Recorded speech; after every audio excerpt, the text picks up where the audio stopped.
Why do you think we have a winner? What do you mean? I mean, why do we have a winner? Why not round up 24 of them at random and execute them all at once?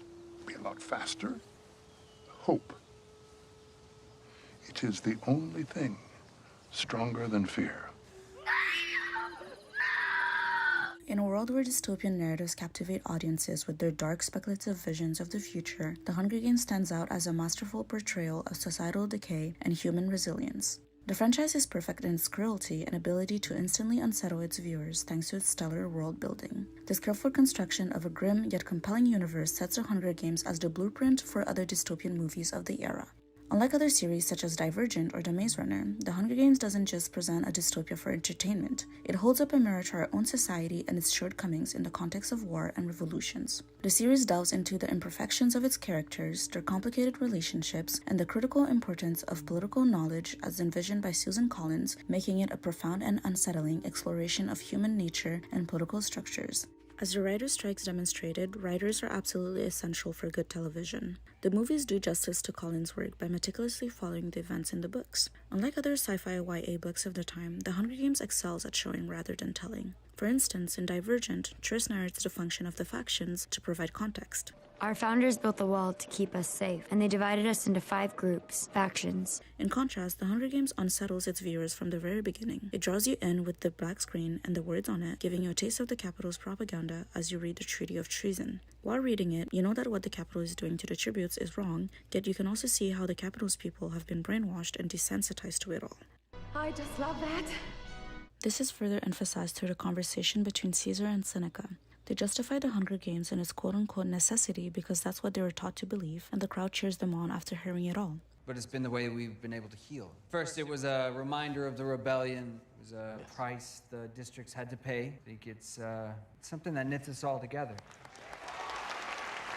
Just as you're getting sucked into the Capitol's twisted beliefs, you're abruptly brought into Katniss's reality with Prim's sudden scream as she wakes from her nightmare. The movie further unsettles the viewer through its setting. Throughout the beginning of the film, except for Caesar and Seneca's opening shot, we only see District 12. District 12 is notably impoverished as shown by a man eating a bare bone and Katniss and Gale hunting and bartering to feed their families. I hear you can shoot. I'm all right. She's better than all right. My father buys her squirrels. He says she hits him right in the eye every time. Yet we'll also see that poverty juxtaposed by a glimpse of the hovercraft in the forest with Gale and Katniss, and Prim's finger pricking before the reaping as reminders of the Capitol's technological superior prowess and control over the districts. While District 12 seems stuck in the past with dated technology like Effie's mic, the story's progression to the Capitol's wasteful opulence makes it clear that the movie is indeed set in the future. Here. What's this? It's for when you're full. Makes you sick, so you can go on eating. How else could you taste everything? The director and production team masterfully depict this horrifying world even before the games begin. The black screen and the treaty's attempt to justify the sacrifice of children for their ancestors' actions, along with Prim's bone-chilling scream at the mere thought of being chosen, set the tone. The haunting musical scores throughout the movie amplify the sense of danger and make you want to escape from that world.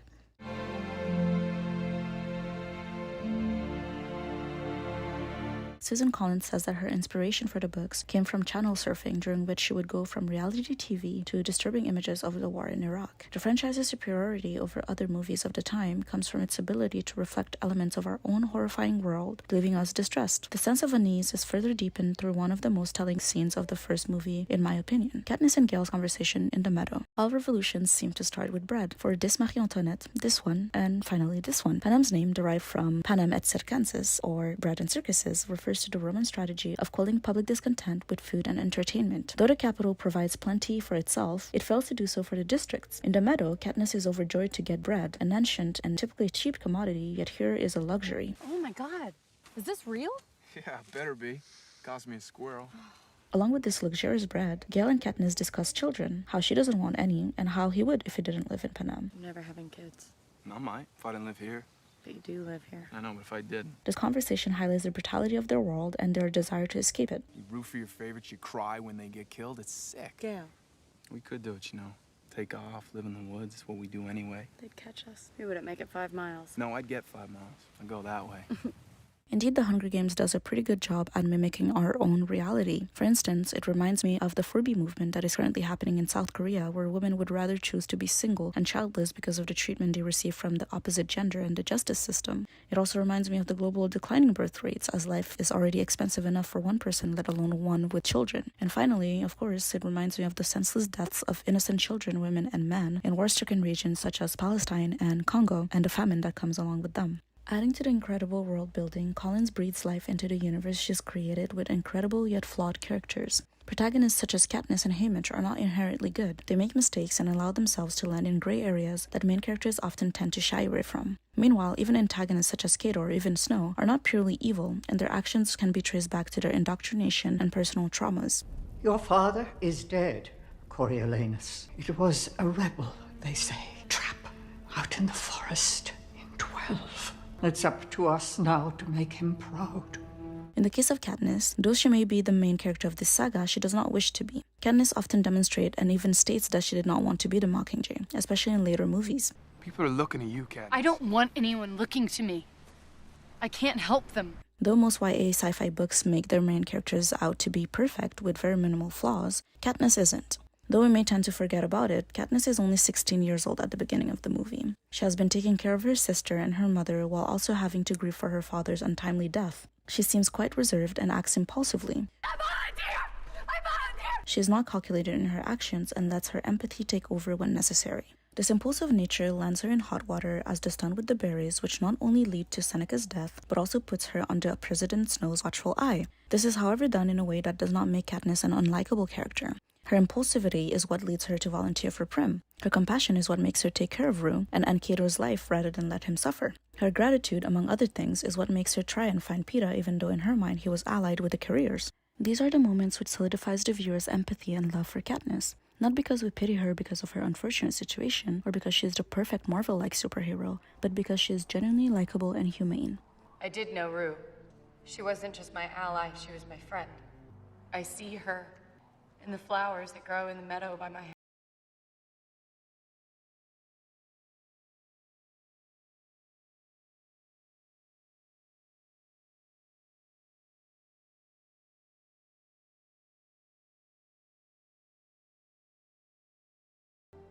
Haymitch is another character that, at first look, one may not love. We're introduced to him only in the train in the movies, but he is very much so present during the reaping in the books, as he is seen hollering something unintelligible, staggering onto the stage. I was not the biggest fan of Haymitch at the very beginning because of his unwillingness to help his tributes, especially Katniss. Yeah, our mentor. You're supposed to tell us how to get sponsors and give us advice.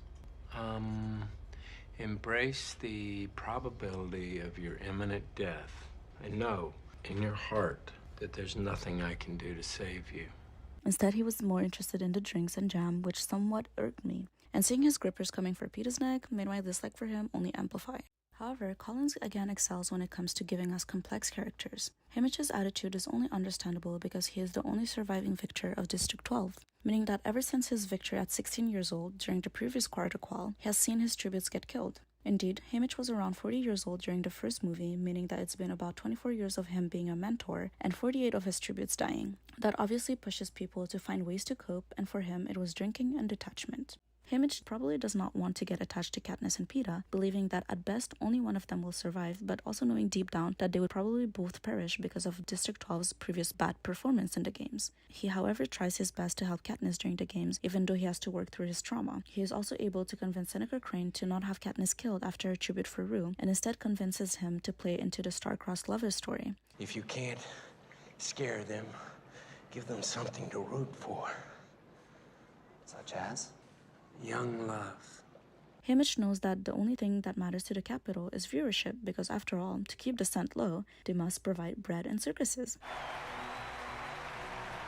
Though some might disagree, Cato is another character which is not entirely evil in my opinion. Of course, he revels in killing other tributes and seems to show little regard for others' lives. This is evident in the way that he twisted the neck of the little boy guarding the supplies at the cornucopia. It is also seen in the way that he does not hesitate to capture Peeta at the end of the movie to threaten Katniss, knowing that if he dies, so will Peeta. He does, however, have a way to make you feel bad for him. He is also just a kid in the movies, even though he's brutal. It is important to understand that he grew up in District 2, whose allegiance to the capital is way stronger than other districts. This means that he has been indoctrinated to believe that not only must he volunteer to fight to the death, but that it is an honor to take part in the games rather than seeing it as the tragedy that it is. Well, ever since I was a little kid, I'd watch these games, and I would see someone kill someone else. Yes. And I just thought, that's me. And I remember I've always wanted to volunteer for these games, and it really goes to show that if you apply yourself and if you focus, that all your dreams can come true. You're here by choice. Yeah. Why? I mean, I think these are the greatest games ever invented, and I just want to be here to win it. And I think it's awesome, and it's something I've always wanted to do since I was a kid. His final moment where he expresses his disillusionment with the game evoke a degree of sympathy as he grapples with the realization that none of that which he was fighting for actually mattered. Go on. Anyway, I always was, right? I didn't know that till now. One more kill. It's the only thing I know how to do. Bring pride to my district. Not that it matters.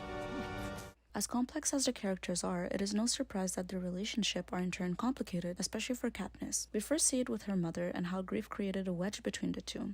Katniss is seen as loving and caring when it comes to Prim, preparing her for the reaping, volunteering for her, and comforting her. Okay, it's time to sign in now.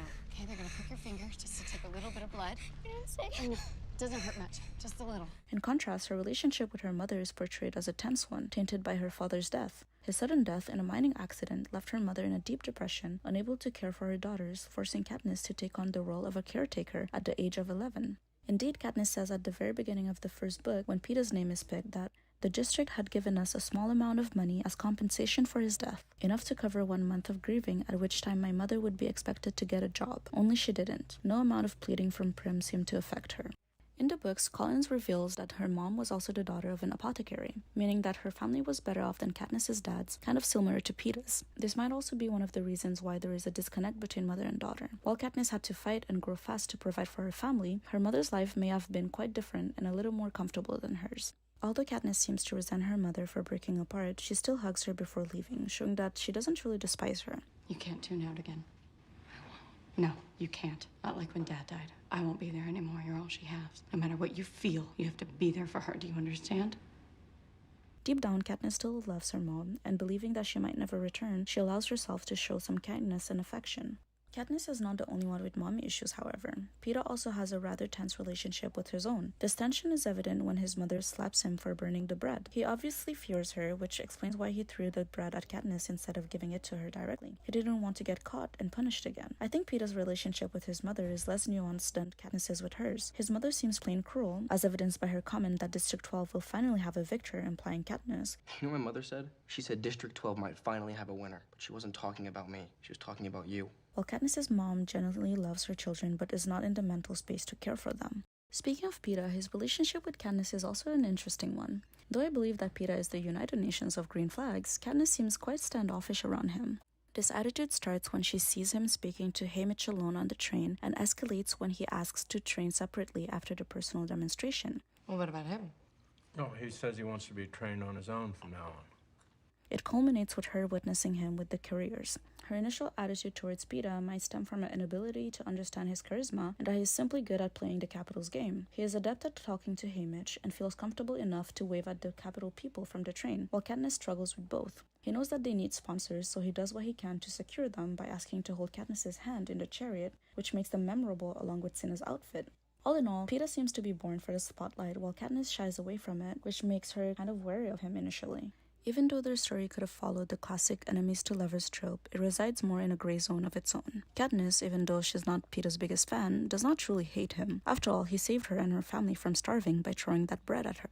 In the books, Katniss recounts that memory as such. Peeta Mellark and I are not friends. We don't speak. Our only real interaction happened years ago. He's probably forgotten it. But I haven't, and I know I never will. The boy took one look back at the bakery as if checking that the coast was clear, then he threw a loaf of bread in my direction. Katniss's attitude towards Peeta at first truly has to do with the discomfort emerging from her initial encounter with him. She likely feels indebted to him, which she hates, as she states in the first book. I feel like I owe him something, and I hate owing people. His kindness in burning the bread and giving it to her saved her and her family's lives, and now she finds herself in a position where she might have to compete with him or even kill her benefactor. This is a challenging situation for anyone, especially a 16-year-old.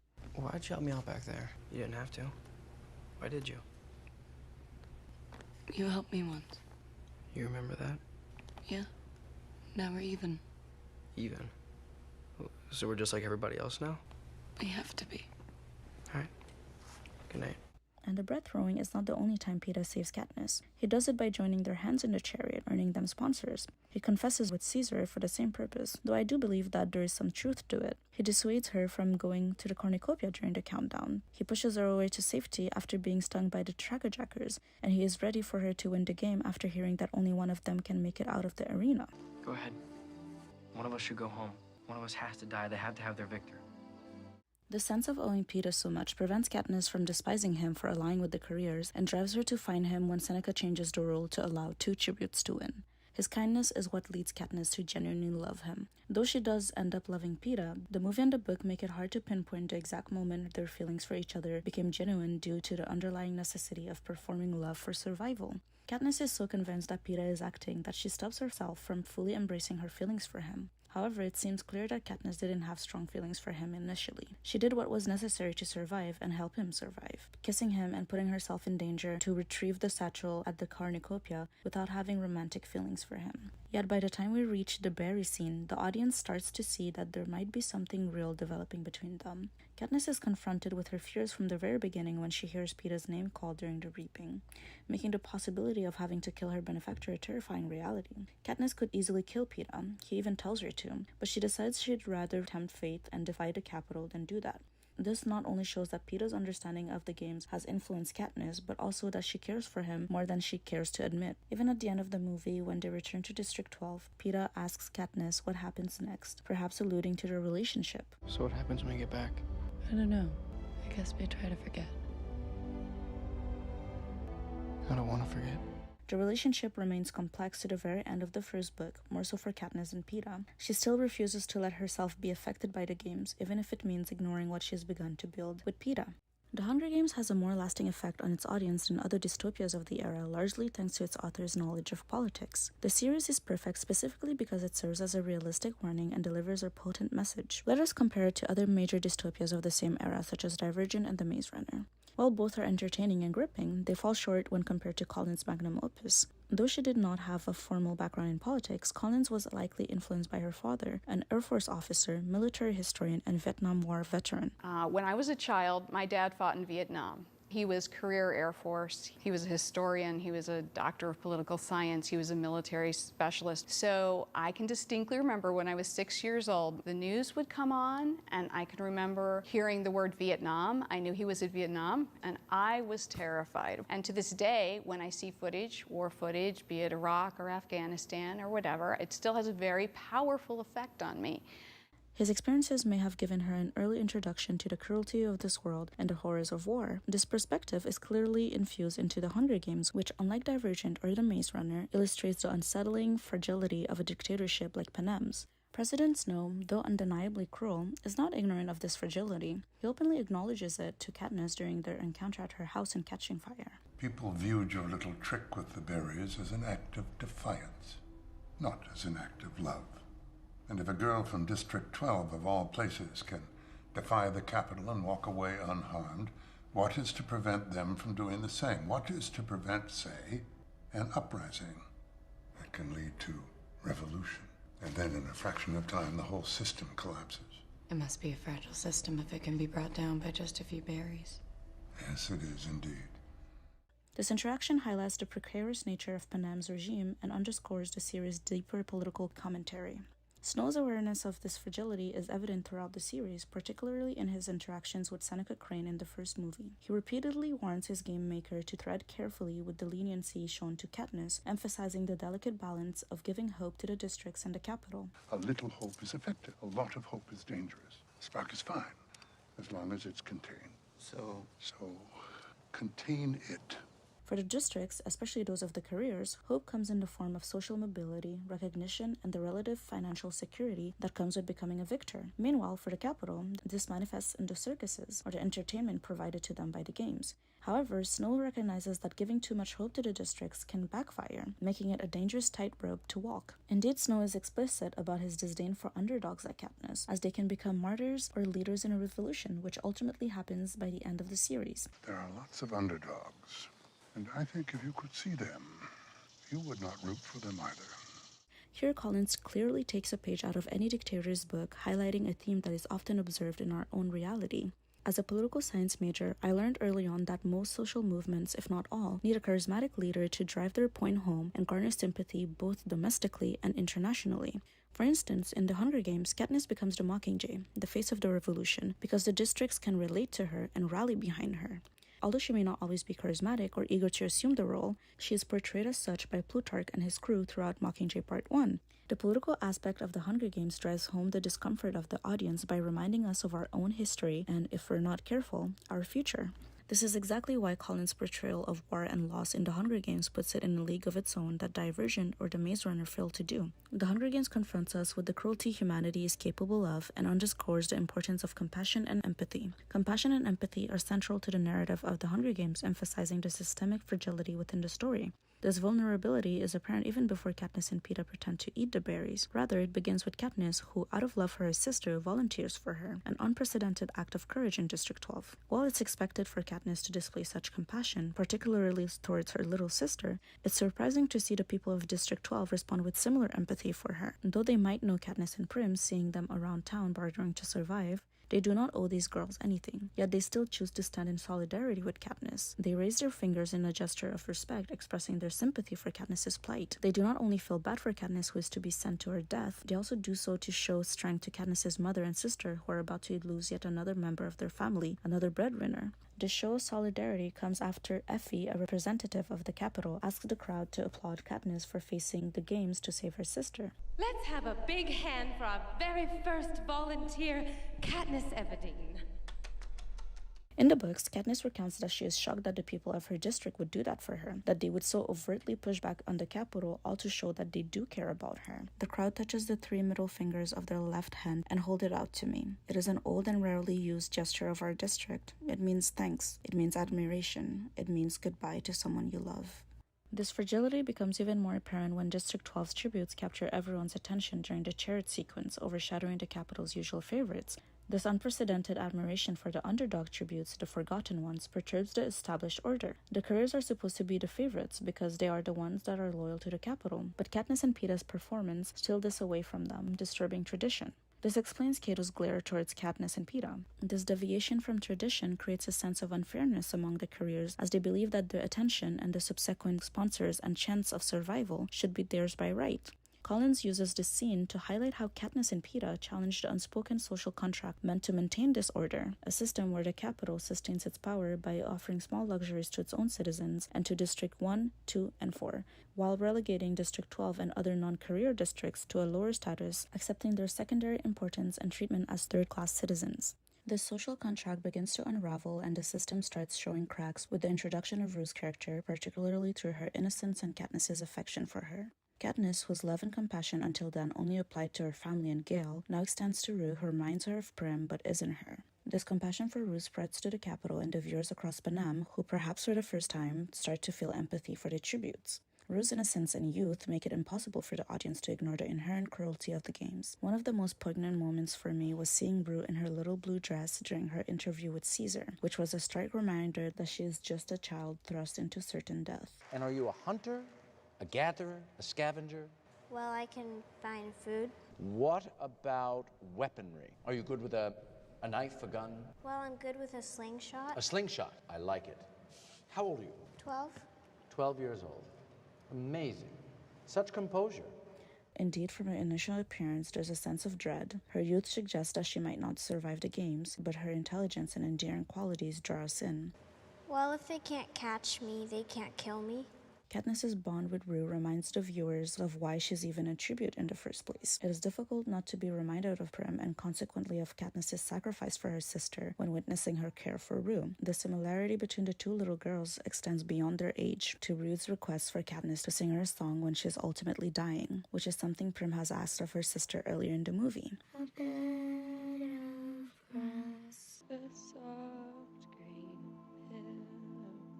Thus, Rue's death deeply traumatizes Katniss, not just because she loved her, but also because it underscores the system's inherent unfairness. This realization makes Katniss's subsequent outbursts and defiance more understandable and manageable for Seneca to overlook because Katniss becomes even more lovable than before, and her actions are seen as noble even by the sponsors, though it is not the case for President Snow, who sees the true danger that Katniss poses for his regime. Ultimately, the bears symbolize the ultimate act of rebellion, serving as the final nail in the Capitol's credibility coffin. They expose the system's fundamental weakness and highlight the power of human compassion and solidarity, exemplified by Peeta's willingness to die for Katniss and Katniss's determination to defy Snow to keep them both alive.